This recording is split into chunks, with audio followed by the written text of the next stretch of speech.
Welcome and welcome back to the Marketing Made Inclusive podcast. I am your host, Joyann Boyce, and today we are joined by our amazing team member, Jade. Hi, Jade. Hello. Um, this episode is actually Jade's idea, and it's a thing that we talk about internally, but I always forget to do an episode on it. And Jade's like, when are we going to do it? When are we going to do one? When are we going to? Because we spent a lot of time talking about it. So, introduce today's episode and topic, and then we'll dive right in. Okay, so today we're talking all about inclusive language, which, like you said, is something we talk a lot about because language is everywhere. It's hmm really important. So, do you want me to go in with like a definition? Yes, for anyone who doesn't know, because we talk a lot about inclusive marketing, and if you don't know what inclusive marketing is, we do have some earlier episodes that you can go check out. But specifically focusing on inclusive language, what is it? So, according to HubSpot, inclusive language is the words and phrases you use to avoid biases, slang, and expressions that discriminate against groups of people based on race, gender, socioeconomic status, and ability. When used, you can resonate with more audiences by speaking and writing in ways that everyone understands and makes everyone feel welcome. I love a good HubSpot quote because you know HubSpot's going to angle everything in a marketing sense. Yeah. And when it comes to inclusive language, a lot of the conversation around it online is around either gender or LGBT. But HubSpot has listed a few things in there that you have to consider. Like, I know when I think about it outside of my work and outside of marketing, I hear a lot of people talking about pronouns and, changing the words of things. But Mhm. in a marketing context, it just makes sense. I think that's my Yeah. that's my debate for everything. It just makes sense because HubSpot, what did they list again? They listed race, gender. Race, yes. Socioeconomic status and ability. So you're tapping to new audiences with the words that you use. Yeah. I think that's like when thinking about marketing and trying to reach new audiences, it did bring to mind. I don't know if you remember this one, Jade, when Spotify, they did their Spotify year wrap up. It was a Yes. few years back. And one thing that the HubSpot quote does not mention is like generation Mm. and the differences in ages. Now, online, there was a kind of situation with the Spotify rap because they were using what everyone was saying was Gen Z slang. So back then it was like slay. I can't even remember. Was lit around then? I don't know. Yeah. Slay, lit, honey, Faye. bae. What they were just using words that was popular at the time with Gen Z. However, the internet came quickly and corrected them and said, actually, you're using AAVE, American African Vernacular, which is African Mm. American African American slang words. And then those individuals who were advocating for that were also then corrected and said, actually, the words that you're using come from Black gay culture in America.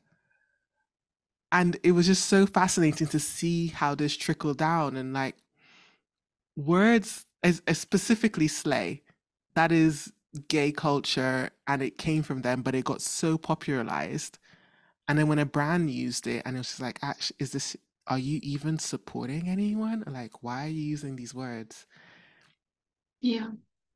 Have you seen Yeah. any cases or any situations where a brand has used language and you're just like, no, they should not?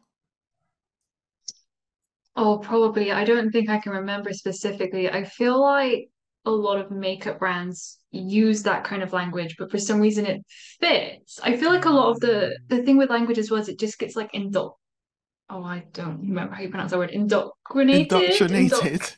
That's the one. And so you can never pinpoint where it comes from. And so it just kind of becomes quote unquote normal. Mm. And so actually that's one of the things researching, like the amount of words that I would never have known weren't inclusive or were like exclusive, I suppose. And that's another layer of it because internally we have our own inclusive language dictionary and the rabbit holes you can go on with some of these words, it is a lot. So the inclusive language dictionary started when I was consulting with clients and there was a lot of things where I was just like, oh, this is a common thing that I thought everyone knew. Like I feel like by now everyone knows when you're doing LGBT, QIA plus, whichever version, or LGBT plus, you capitalize all the letters. But that's a Mhm. we're aware it's an acronym, so we're aware to capitalize it. Yeah, But capitalizing it is also inclusive because it's saying that each letter means something, which it does. yeah, And I was surprised when I was working with clients that they weren't aware about capitalizing the B in black when referring to black people. yeah, yeah. Because I feel like that's one I see a lot. it happens a lot because people use lowercase b and that's referring to like the color, but capital case B is referring to people. Um, and that was one of the first things I ever put in dictionary when we started. And as we've been building it out, we've gone down some ton of rabbit holes and words that we just thought, oh, this is just a word that means this, but you pick up the history of it and it has a whole other meaning. What not I don't even know if I can frame it as one of your faves, but what was the one that was either really surprising or a word that you just was new to you? So a lot of the ones that really shocked me are words that are used in our everyday language. We use them all the time. Little did we know it has this like extensive history to it. Hmm. And I remember the first time this happened, it was with mumbo jumbo, which sounds like, I mean, the point of mumbo jumbo, I think, is it sounds like it's a made up word, which is what we use it for. We use it to refer to something fake, something made up, something silly. Hmm. And actually, it has this religious history to it. It was used, I want to say, an African tribe, but I cannot remember. This was a long time ago. I figured this out, so I can't remember the exact details. But I'll there will be details in the show notes, I'm sure. And it was I'm pretty sure it's a man, and he would go around. It was a religious what's the word, like festival kind of thing. It was a religious Hmm. practice, Hmm. and this man would be called Mumbo Jumbo. But of course, Westerners went over there and were like, what is going on? This all sounds like made up. This is all like a load of malarkey. And so took that word and then used it to mean like made up, strange, silly, because that's what it sounded like to them. And they thought this like practice was like strange and silly. So they took that word and then morphed it into that meaning. So when you think about that, that's so horrible. It's so like erasing a whole culture, religious practice, just there's so many elements of it and the whole fact that it becomes popularized that our generations, our time period is not even aware of the No. impact the commonplace use of the word is. And then imagine a brand using that and advertising and not aware of the impact it has to a particular religious group. Yeah. It just doesn't position them in the right place. No. No. It makes it. I've never used that word again. Like it just changes you when you realize these things.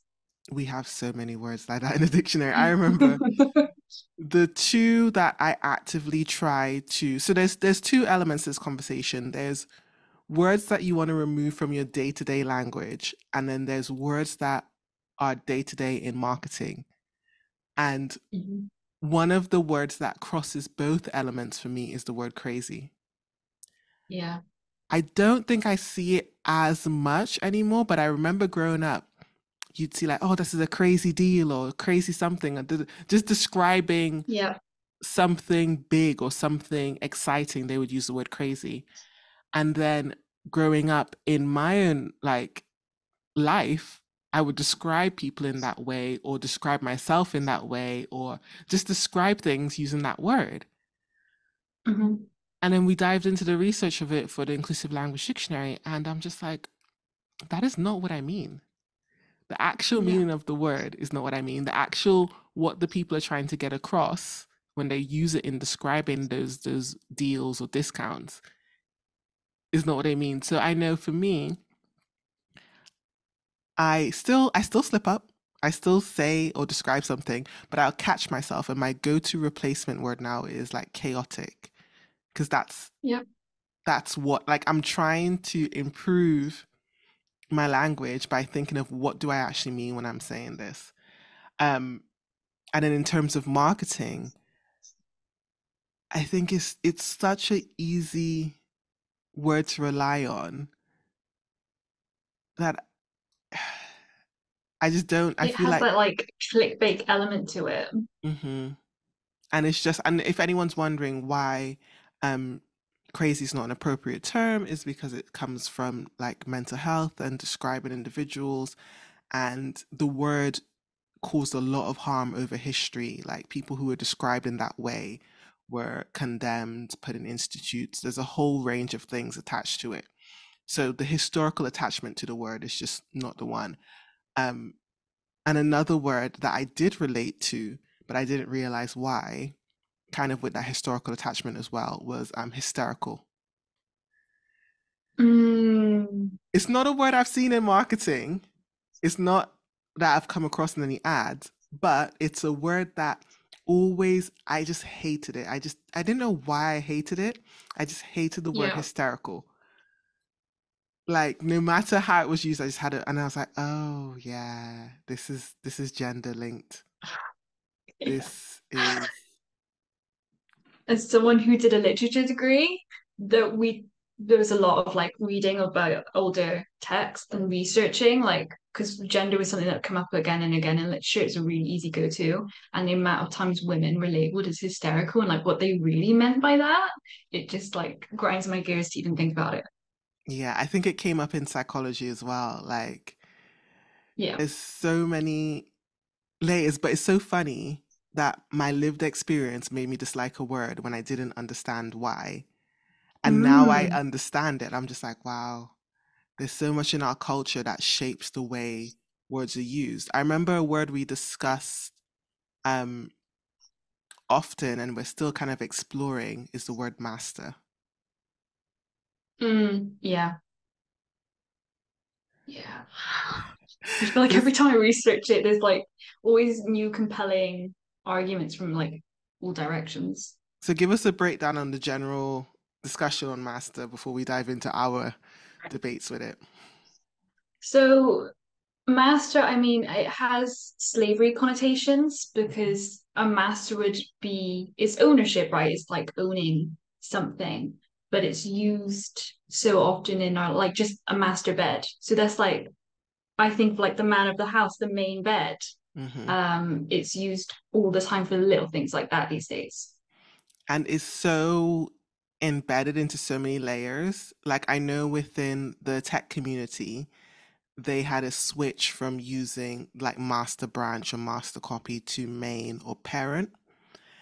And Mm, there was a lot of debate around there.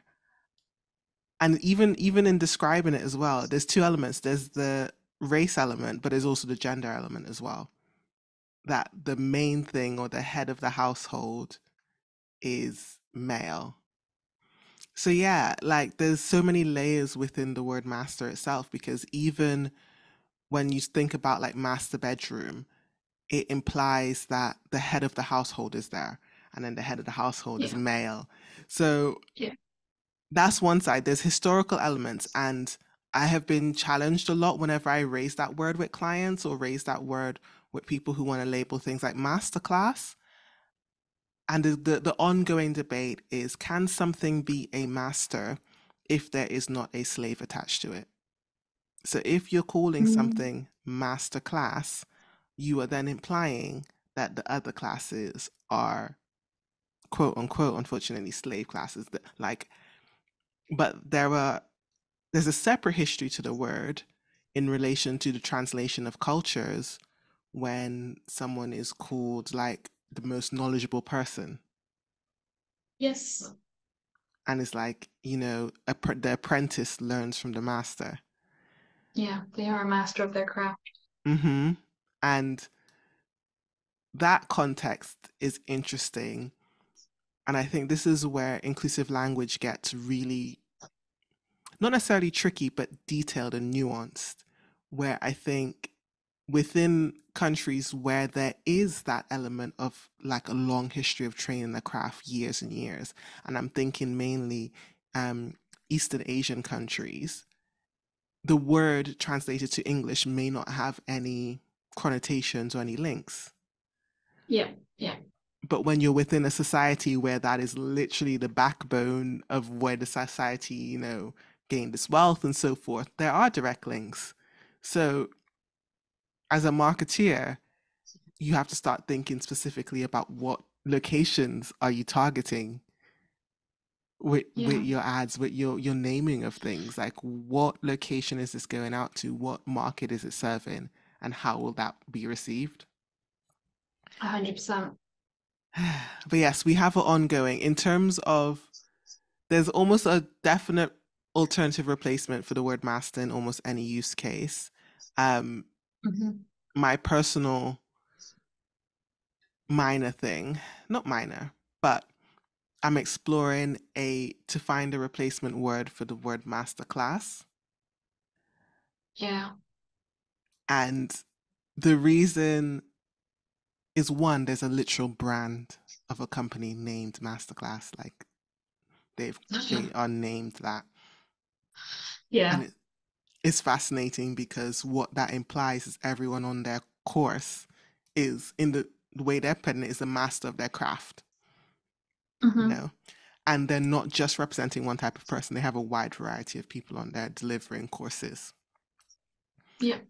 But the reason I think masterclass is such an interesting word is because sound wise and length wise, there aren't replacements that fit it, like workshop or lecture, or it doesn't have the same. So yeah, that's one Same we're zing. still the same zing, the same, and this is solely a marketing, not even not a conundrum, just a marketing toy. It's not to remove from the reason of not using master, but it is when you're writing copy and you're trying to have a sentence flow and sound well out loud and have the same meaning. Because when people hear the word lecture, they imagine something different. Yeah. Same with Yeah. workshop. You imagine like a group of people, or you imagine something different. So it's an interesting one. Um, any other words you want to pull out from what we've researched within the dictionary? There's one other thing that I found really interesting, and it's see, the more you research inclusive language, the more you realize it's so nuanced. And there's even times where you'll think there's a word that's inclusive, but actually you can't use it in every single scenario. Like I remember researching Native Americans because I especially like taught upgrown through history was taught that Native American that's the proper way of saying referring to that community. But then in research, some people supposedly, again from the research I found, prefer Indians actually. Some communities prefer to be known by specific tribes. There's not, you can't always just use one term and apply it to everyone. Sometimes it's more nuanced than that. People with disabilities, I think, is another one that not Mm, every single time it's going to be the same. Like I always stick to people with disabilities because that's my personal preference of someone who doesn't have any disability, and that's what I feel most comfortable with. But there are people out there that still prefer to be called a disabled person. mm-hmm, So it's not always a one case fits all scenario, even if it is quote unquote an inclusive term. There is still a layer of nuance and doing your own research and figuring out the community you're talking to specifically. mm-hmm. And that's so important when it comes to marketing and targeting different segments. Like when you're targeting America, I think something we noticed as well in our research when we were looking at inclusive language for the UK, there were very specific things that we know, like Black, Asian, and even when they talk about Asian in the UK, they specifically really mean South Asian, but there's no Mm. separation. Whereas when you talk about Asian in America, you mean East. And when I say mean, I It's what you can infer from the imagery they use. And similarly with Native American, that's a where the language has been shifting, where people are specifically talking about their tribes, and or I've heard people use indigenous, um, Hmm. because there is, and I don't know if this is a preference or movement, is something I think I would love to speak to an American who's from that culture about it. What is the tone, or what is the o- original reference that wasn't westernized? Because that's another element of it. Yes. What is the original term that the community's probably trying to reintroduce and make Yeah. it the new normal term versus what's been westernized? Um, there's so many layers there. And this is why we are building a software to help with this, because it changes. Even for us in our day to day, we are testing the Include language checker internally and using it with clients and kind of updating different aspects of who they're targeting, what audience they're looking at, and trying to keep ourselves up to date because things change so quickly. The word I tend to use to kind of show the change for people is, I don't know, Jade, you might be too young for this. I'm being slightly ageist here, but tell me if you know the word fat as in PHAT. I know of it. Oh gosh. So anyone who was around in the 90s, a little bit, remember how that was like the trendiest word ever. And now I don't even know if I've seen it anywhere. I don't even know if it's still a brand. And now when someone says fat, they mean FAT, not PHAT. Mhm. And then there's a whole movement now of people reclaiming the word fat and meaning it and saying that and how they refer to themselves. Yeah. Times things change with the times. And the other word I like to show people is like, before 2020, would any of us had known how to pronounce COVID? No, that's a good point. We would have been calling it COVID, COVID, or we would have just been saying, because it's normally spelt in all capitals as well, probably Mm. COVID, Yeah, yeah, COVID yeah. is the way, but we were all indoctrinated into using that word during a time period, and now become normal. It's become, and that's the kind of situation with inclusive language. It is this constant growing and moving and multi nuanced element. um Yeah. it's so fascinating. One of the final things I'm gonna go back to is, you mentioned the difference between, when referring to disabled community, person with disability versus disabled person. Mhm. And I find that one really interesting. And I think the way an organization use it depends on the context, which is always context that matters.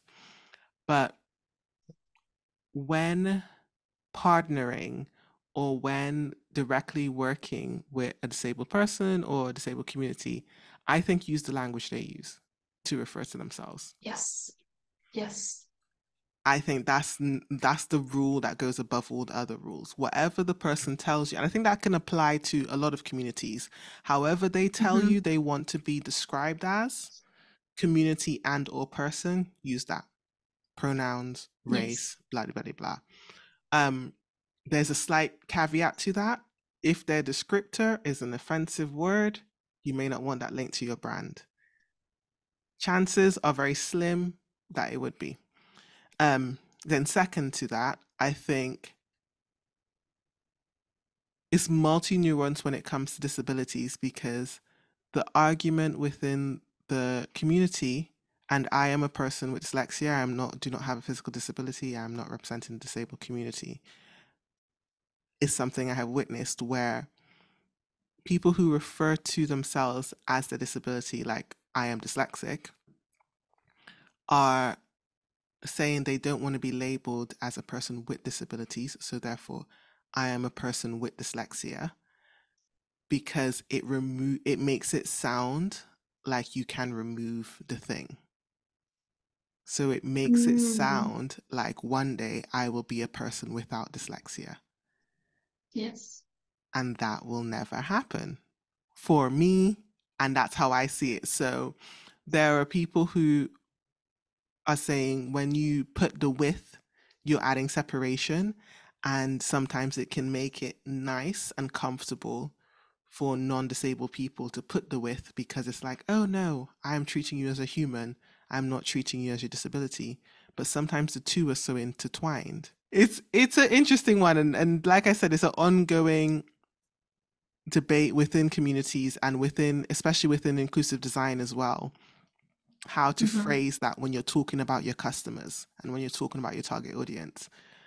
But when someone was explaining it to me, the way I understood it was it's kind of like when people say, oh no, I don't see race or I don't see gender.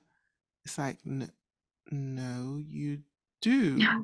You can't remove that. Yeah. And that might be Yeah. the Makes difference in sense. between visible and non visible disabilities. Yeah. That's a good point. It's an interesting one, but from a marketing perspective, I think number one rule, go with how they describe themselves. Number two rule, be prepared to be corrected. Yes. That's a good one. Mm. And then number three is just inclusive language is constantly changing, so it's okay. Just be prepared to be corrected and update as needed. Yeah. So many layers to it. We're probably going to do another episode on this because we didn't speak about, we spoke about crazy, but we didn't speak about some other, like, we could just probably do a top five on disabled terms that have become normalized. Yeah. Oh, gosh. Ableism, that is the, of all the sections within our inclusive language dictionary, I think language that is ableist and become normalized is probably the biggest one for me, where and it's used so much in marketing. The others are kind of like intentionally used, like gender stuff. They're probably like if you're calling people guys or huns in your marketing campaign, you made an active thought about it. Yeah. But the ableist stuff, but anywho's um quick note, I've mentioned it quite a few times, but within Include AI, Inclusive Clues for Marketers platform that we're building, um, our users get access to our inclusive language dictionary, like the words in there, they get to see it. So if you want access, make sure you sign up to our wait list. Jade, where can the people find you on the internet? It's very easy. I'm on LinkedIn, literally at Jade Pets. Easy. It'll be linked in the show notes. And thank you for joining myself. I am Joyann Boyce. That is JoyannBoyce. You can find me at Joyann Boyce all over the internet. All the links mentioned will be in the show notes. And tune in next week for us talking about all things inclusive marketing.